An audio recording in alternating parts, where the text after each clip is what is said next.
দর্শক, আজকে আমাদের বিল্ডিংয়ে গাঁথনি কাজ শুরু হয়েছে। এসি ব্লকের গাঁথনি চলতেছে।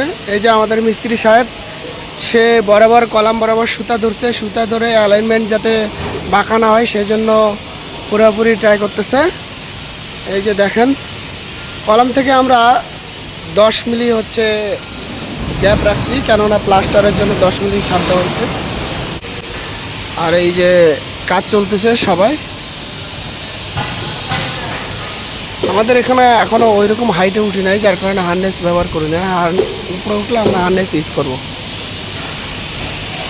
আমরা গাঁথনির জন্য নতুন একটি প্লেসে কনভেক্স নিয়ে নিয়েছি এবং কনভেক্স দিয়ে আমরা আমাদের লেআউটটা আগে চেক করে নিব। তারপরে আমরা পুরোপুরি গাঁথনি চেক করব। এই আমাদের বিম, আর এই আমাদের গাঁথনির জন্য লেআউট দেওয়া হচ্ছে। এই যে আমাদের বিমের উপরে শল ফেলানো হচ্ছে। আমরা উপর থেকে একবারে নিচ পর্যন্ত শল চেক করে দেখতেছি, যাতে আমাদের যে গাঁথনির ওয়ালটা এসি ব্লকের, সেটা যেন পুরোপুরি সোজা থাকে। যার কারণে এই শলটা চেক করা। আমাদের উপর থেকে মিস্ত্রি চেক করে নিচ্ছে। এভাবে চেক করে সবসময় গাঁথনি ক্ষেত্রে নিতে হয়, কেননা গাঁথনি করার সময় অনেক সময় বাঁকা হয়ে যায়। এক্ষেত্রে গাঁথনির দেয়াল দেখতে খারাপ লাগে। তাই সবসময় উপর থেকে শল চেক করে নেওয়াটা জরুরি। এটা গাঁথনির ক্ষেত্রে একটি গুরুত্বপূর্ণ পয়েন্ট। এই যে চেক করে নেওয়া হচ্ছে বিম আর এই শল।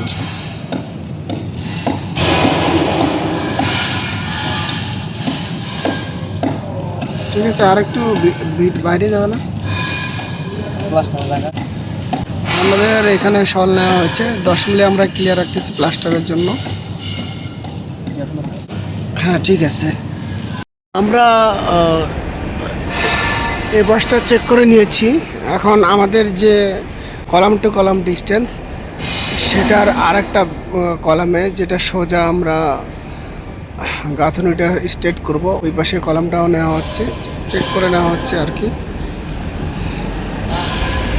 গাঁথনির ক্ষেত্রে একটা বিষয় জরুরি, এই যে আমরা এটাকে প্রথমে চিপিং করে নেওয়া হয়েছে। এই যে আমাদের কলামে কিন্তু আমরা চিপিং করে নিছি, কেননা এটা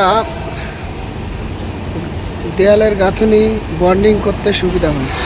এখন যেটা করা হচ্ছে সেটা হচ্ছে আমরা কলাম টু কলাম লাইন ঠিক আছে কিনা এটা আমরা সুতা দিয়ে ঠিক করে নিচ্ছি।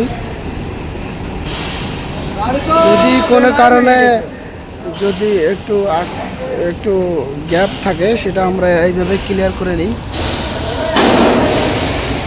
আমাদের এটা ঠিক আছে, ওপাশে এটাও ঠিক আছে। আমরা এখন গাঁথনি শুরু করতে পারি। এই যে আমাদের লেআউটের গাঁথনি হয়ে গেছে। এই যে গাঁথনি এক পাশে গাঁথনি হয়ে গেছে লেআউট। এখন পুরোপুরি বরাবর গাঁথনিটা উঠে যাবে। এই যে আমাদের ঠিক এইরকম এসি ব্লকের গাঁথনিটা হচ্ছে। আমরা এখানে যেটা ব্যবহার করতেছি, কনভেক্স সিমেন্ট। কনভেক্স দিয়ে আমাদের এই এসি ব্লকের গাঁথনি হচ্ছে। এটার উপরে আমরা প্লাস্টার। আচ্ছা, এখন আমরা হিসাব করব যে আমরা এই যে গাঁথনিটা শুরু করছি, সেই গাঁথনিতে এসি ব্লক কয়টা লাগে। মেজারমেন্টের ক্ষেত্রে আমাদের এটা দরকার, কেননা আমরা একটা রুমের যখন গাঁথনি শুরু করব, তার আগে আমাদের এসি ব্লকের রিকুইজিশন দিতে হবে অথবা আনায় রাখতে হবে। নাহলে হিসাব না করলে আমি বুঝতে পারবো না আমার এই রুমে কতটুকু এসি ব্লক লাগতেছে, কত পিস। তো আসি হিসাবে। এইখানে আছে হচ্ছে এসি ব্লক। আমাদের এসি ব্লকের সাইজ হচ্ছে 240 মিলিমিটার বাই 600 মিলিমিটার। মানে আমাদের হাইট হচ্ছে এসি ব্লকের 240 আর লেন্থ হচ্ছে 600। তো আমরা এখন হিসাবে আসি। তো একটা ব্লকের ক্ষেত্রে আমাদের যেটা লাগতেছে, আমরা মিটারে করে নিছি, মিলিমিটারকে মিটারে করে নেওয়ার পরে এই হাইট এবং দৈর্ঘ্য, মানে হাইট এবং লেন্থ দুইটা গুণ করেছি। গুণ করার পরে আমাদের রেজাল্ট আসছে হচ্ছে 0.144। এটা আমরা বর্গমিটারে পেয়েছি বা মিটার স্কোয়ার।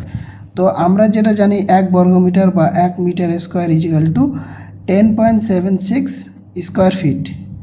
তো এটা দিয়ে আমরা এখন যেটা রেজাল্ট পেয়েছি 0.144 ইন্টু 10.76 দ্বারা গুণ করলাম, গুণ করে আমরা রেজাল্ট পেয়েছি স্কোয়ার ফিটের, সেটা হচ্ছে 1.549 বা হচ্ছে আমরা ওটাকে সমান ধরতে পারি 1.55 ফিট স্কোয়ার মিটার, ঠিক আছে, সরি স্কোয়ার ফিট। তো আমরা এখন আসি কলামের ভিতর দৈর্ঘ্য হচ্ছে 7.2 মিটার আর উচ্চতা হচ্ছে 7.2। এখন এটার ক্ষেত্রে কাজের এরিয়া বের করতে হবে। এখন আমরা এই দুইটাকে গুণ করব, গুণ করে আমরা পেলাম 51.84। এখন এটাকে আমরা যদি স্কোয়ার ফিটে আনতে চাই তাহলে ওই যে 10.76 দ্বারা গুণ করতে হবে। গুণ করার পরে আমাদের যে রেজাল্ট 557.7। তো আমরা এটাকে সমান ধরে নিব, কাজের এরিয়া আমরা পেলাম 558 স্কোয়ার ফিটে পেয়ে গেলাম। তো আমরা এখন তাহলে আমাদের কাজের এরিয়া বের হয়ে গেল। তো কাজের এরিয়া ওই অতটুকু কাজের এরিয়ার জন্য দেখেন ব্লক লাগতেছে আমাদের। কাজের এরিয়া ভাগ হচ্ছে 1.55। এটা কোথা থেকে পেলাম? এই যে আমরা যেটা একটা ব্লকের জন্য যেটা স্কোয়ার ফিট নিয়ে নিচ্ছি কাজের এরিয়া 1.55, ওইটা আমরা এখানে পেয়েছি। এখন এত কাজের জন্য 558 স্কোয়ার ফিট কাজের জন্য ব্লক লাগবে। আমরা এইটা ভাগ 1.55 এটা দ্বারা ভাগ করলেই আমাদের অ্যাকচুয়াল যেটা লাগে 360টি ব্লক, এটা আমরা অ্যাকুরেটটা পেয়ে গেলাম।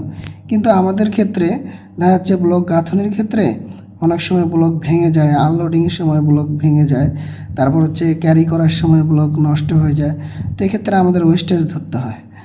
তো ওয়েস্টেজ বা ভাঙা নষ্ট যেটাই ধরি না কারণ এইসবের জন্য আমরা 5% আমরা ওয়েস্টেজ ধরি। তো সেক্ষেত্রে যদি ধরি তাহলে 360 ইন্টু 1.05, তো আমাদের রেজাল্ট আসতেছে 378।